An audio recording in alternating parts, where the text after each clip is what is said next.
Sebelum nonton jangan lupa tekan tombol like-nya agar Mimin tetap semangat uploadnya.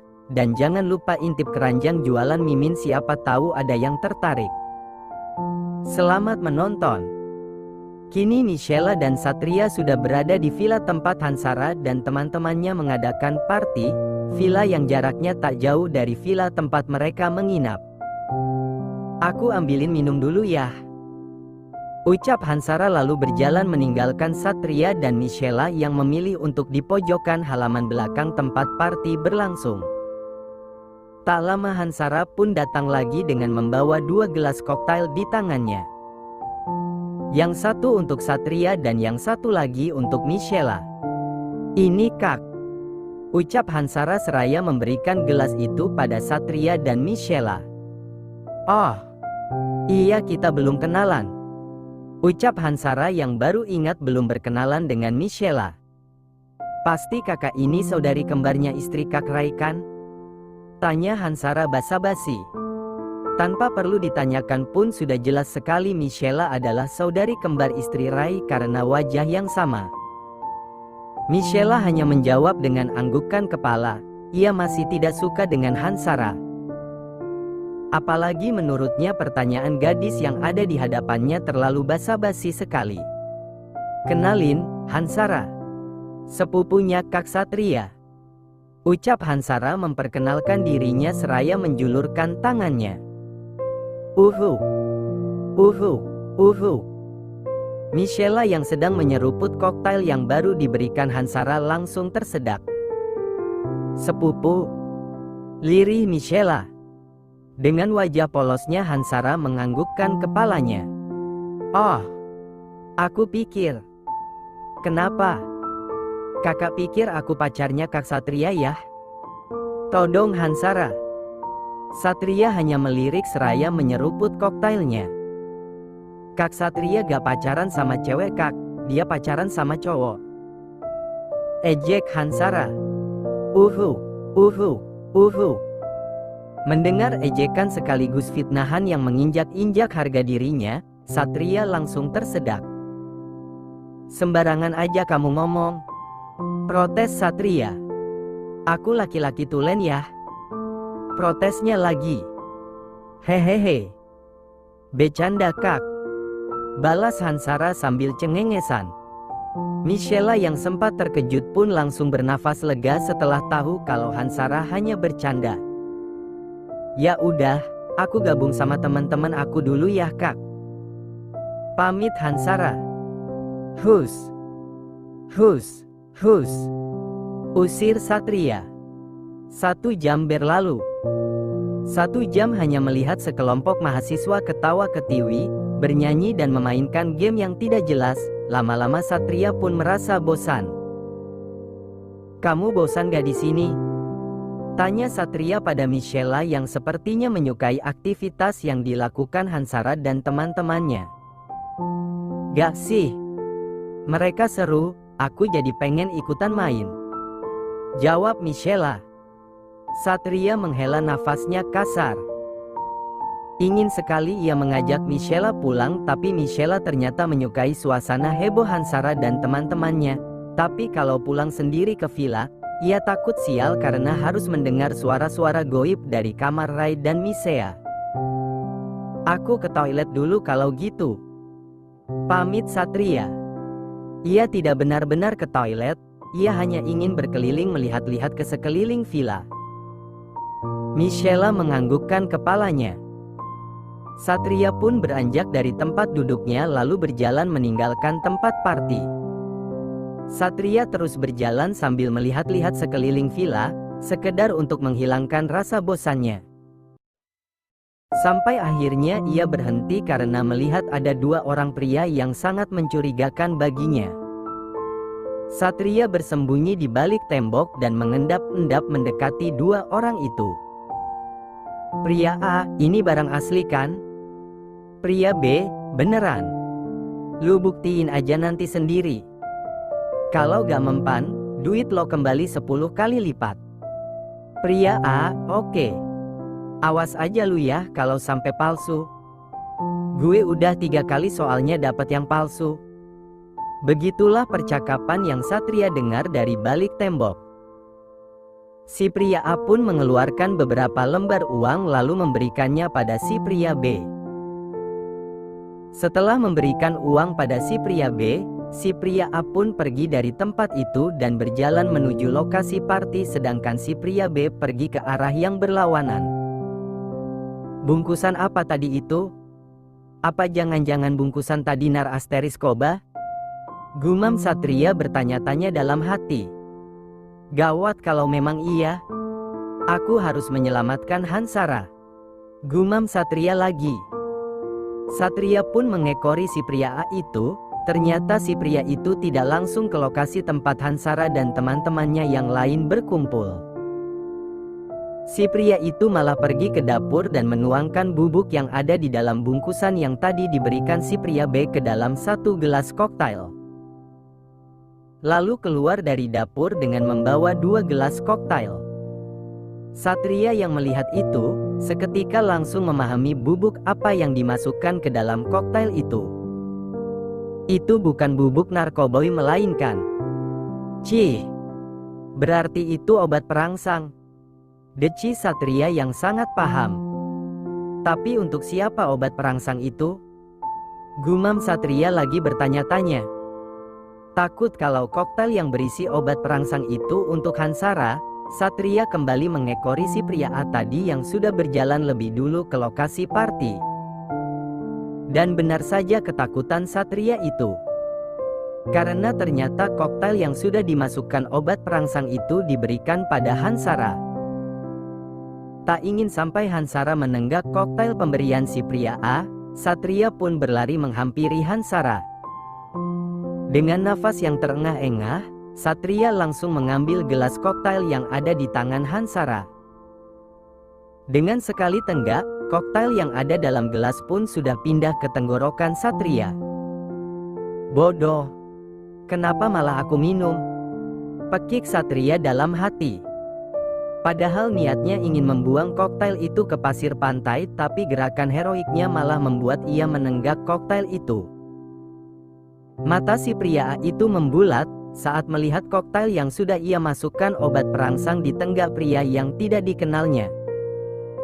Hei, apa-apaan kamu? Teriak si pria itu. Jangan teriak-teriak sama kakak aku. Omel Hansara yang tak terima Mike, nama si pria itu, meneriaki Satria. Kakak kamu? Tanya Mike terbata-bata sambil menatap Hansara. Hansara tidak menjawab, ia malah mengalihkan pandangannya pada Satria. Kak Satria dari mana? Kok ngos-ngosan gitu? Tanya Hansara. Satria tak menjawab pertanyaan Hansara dan malah memberi tatapan tajam pada Mike. Dengan tangan yang mengepal, rahang yang mengeras dan tatapan yang tajam, Satria pun mendaratkan bogem mentahnya ke wajah Mike. Melihat Satria meninju Mike, suasana yang tadinya senang, seketika menjadi ricuh. Mike yang mendapat bogem mentah mendadak dari Satria pun langsung tersungkur ke pasir pantai. Dan Satria pun langsung naik ke atas tubuh Mike, lalu menghadiahi Mike dengan bogem mentahnya lagi. Bub, bub, bub. Bukan hanya sekali Satria menghadiahi Mike dengan bogem mentahnya, melainkan berkali-kali. Kak! Stop kak, stop! Teriak Hansara seraya berusaha menarik Satria yang sedang kalap. Sedangkan dari tempat duduknya, Michela yang melihat kejadian itu pun langsung berlari menghampiri Satria. Sat! Stop Sat! Anak orang bisa mati kamu bikin!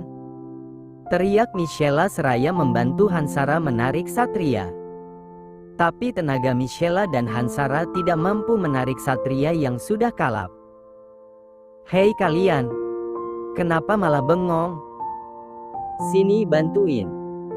Teriak Michela kesal karena tak ada satupun dari teman-teman Hansara yang membantu memisahkan Mike dari Satria.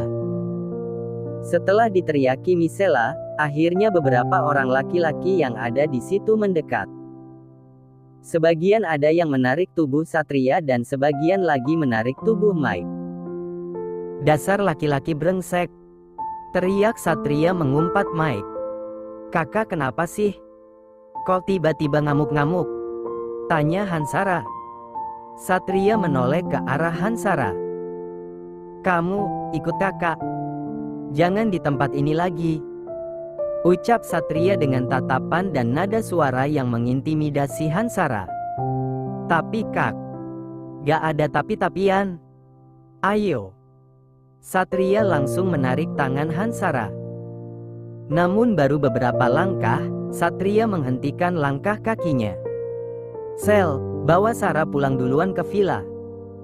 Perintah Satria pada Michela dan dibalas dengan anggukan kepala Michela.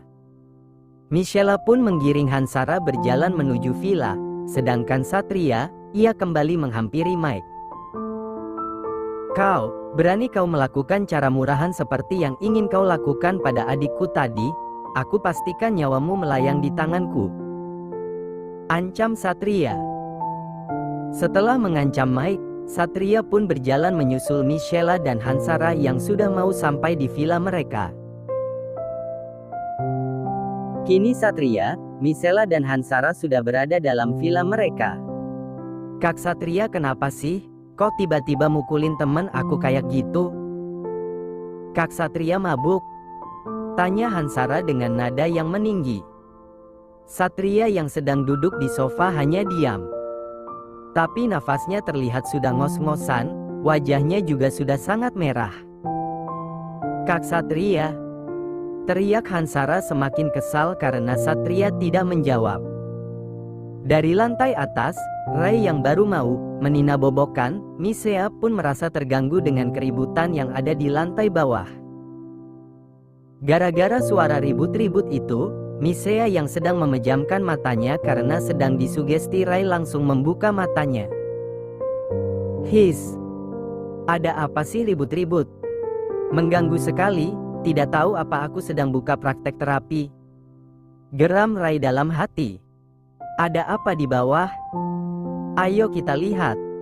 Ajak Misea seraya mengubah posisi tidurnya menjadi duduk.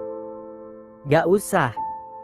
Biarkan saja mereka, kita lanjutkan saja terapi kita, jangan hiraukan mereka. Cegah Rai saat Misea hendak menurunkan kakinya ke lantai. Tapi aku penasaran Rai. Ayo kita lihat dulu mereka sebentar. Balas Misea lalu beranjak dari atas ranjang. Arak. Awas kau Satria. Geram Rai dalam hati. Ada apa ini? Kenapa kalian ribut sekali? Tanya Rai setelah sampai di lantai bawah. Melihat Rai, Hansara pun berlari mendekati Rai. Ini Kak Satria ngerusak acara aku sama teman-teman aku. Dia mukulin salah satu teman aku. Adi Hansara. Mata Rai beralih pada Satria. Apa kau mabuk? Hah? Kenapa kau memukuli teman Hansara? Satria tetap pada pendiriannya yang tidak ingin memberitahu pada Rai atau siapapun alasan kenapa ia memukuli teman Hansara. Satria, apa kau bisu sekarang? Bentak Rai dengan suara yang menggelegar. Haish, berisik. Balas Satria kesal sambil berdiri dari tempat duduknya lalu berjalan keluar dari villa dari pintu depan. Melihat Satria keluar, Michela pun menyusul Satria. Satria, Satria, kembali kau, jelaskan dulu pada kami kenapa kau memukuli orang. Teriak Rai. Kau urus saja Hansara dan jangan biarkan dia kembali ke pesta itu. Balas Satria. Pasti ada sesuatu yang sangat fatal makanya Satria sampai memukuli teman Hansara. Gumam Rai dalam hati. Kak Rai. Rengek Hansara. Kau dengar kata Satria kan? Kau tidak boleh kembali ke pesta itu. Sekarang masuk ke kamar dan jangan kemana-mana. Kalau sampai kau melanggar aku tidak bisa membelamu. Ucap Rai. Sana masuk kamar. Perintah Rai tegas. Mau tak mau Hansara pun mengikuti perintah Rai. Ia berjalan mencari kamar yang masih kosong yang ada di villa itu. Sedangkan di luar villa, Satria tunggu, teriak Michela yang mengikuti Satria sampai ke parkiran mobil. Mau apa kamu? Sana masuk, tanya Satria pada Michela dengan nada ketus. Ketus bukan karena Satria marah dengan Michela, melainkan karena sedang menahan hasrat yang sudah sampai ke ubun-ubun. Kamu sendiri mau apa? Michela malah balik bertanya. Bukan urusanmu, jawab Satria lalu membuka mobilnya. Tak ingin sampai Satria meninggalkannya, cepat-cepat Michela pun masuk ke dalam mobil Satria. Kenapa di sini? Sana turun, perintah Satria. Tidak mau. Aku mau ikut bersamamu kemana kamu pergi. Aku tidak tenang meninggalkanmu dalam keadaan emosi seperti ini, balas Michela. Shell, turun sekarang, jangan mengikutiku. Aku sedang tidak baik-baik saja sekarang, ucap Satria dengan suara yang berat. Justru karena kamu sedang tidak baik-baik saja sekarang, makanya aku ingin ada di sampingmu. Aku takut kamu memukuli orang lagi di luar sana. Aku tidak akan memukuli orang lagi, Shell. Aku hanya ingin mencari angin segar saja. Jadi sekarang turunlah. Tidak mau, pokoknya aku ingin ikut, balas Michela. Astaga Michela, Satria menggeram. Baiklah, tapi jangan salahkan aku kalau sampai aku tidak bisa mengontrol diriku padamu, ucap Satria lalu menyalakan mesin mobilnya dan melajukannya dengan sangat kencang. Sedangkan Michela ia mengernyitkan keningnya mencoba mencerna kata-kata Satria. Sudah 15 menit Satria mengendarai mobilnya dengan kecepatan penuh tanpa arah tujuan. Ia sengaja mengendarai mobilnya dengan kecepatan penuh untuk memacu adrenalinnya, berharap efek obat perangsang itu hilang dengan sendirinya jika ia memacu adrenalinnya. Karena mau pergi mencari wanita yang bisa ia pakai untuk memuaskan hasratnya, daerah tempat mereka berada sekarang jauh dari kota dan tidak ada klub malam di sana. Yang ada hanyalah kedai tuak, dan sekalipun ada wanita bisa pakai di sana, pastinya itu bukan selera Satria. Saking kencangnya Satria mengendarai mobil, Michela sampai menahan nafas dan berdoa dalam hati. Sat, kita mau kemana sih? Tanya Michela dengan raut wajah tegangnya. Aku juga tidak tahu. Aku hanya ingin berputar-putar, balas Satria dengan suara yang berat dan nafas yang memburu. Sat, sebenarnya kamu kenapa sih? Ngomong sama aku Sat, jangan dipendam sendiri. Satria diam. Sepertinya cara ini tidak berhasil, gumam Satria dalam hati. Tiba-tiba Satria melihat ada tulisan penginapan. Satria langsung menginjak rem mendadak. Pekik Michela karena Satria menginjak rem mendadak. Kamu apa-apaan sih Sat? Bahaya tahu. Untung aku pakai sabuk pengaman, omel Michela. Tapi lagi dan lagi Satria tidak memperdulikan omelan Michela dan malah memutar setir mobilnya dan memasuki area penginapan. Kita ngapain kesini Sat? Tanya Michela. Ada yang harus aku selesaikan. Menyelesaikan apa? Kamu mau tidur? Kalau mau tidur, kita kembali saja ke villa, biar aku yang menyetir mobilnya. Satria kembali menginjak rem. Bukan aku yang ingin tidur, tapi adik kecilku ini yang ingin tidur, bersambung.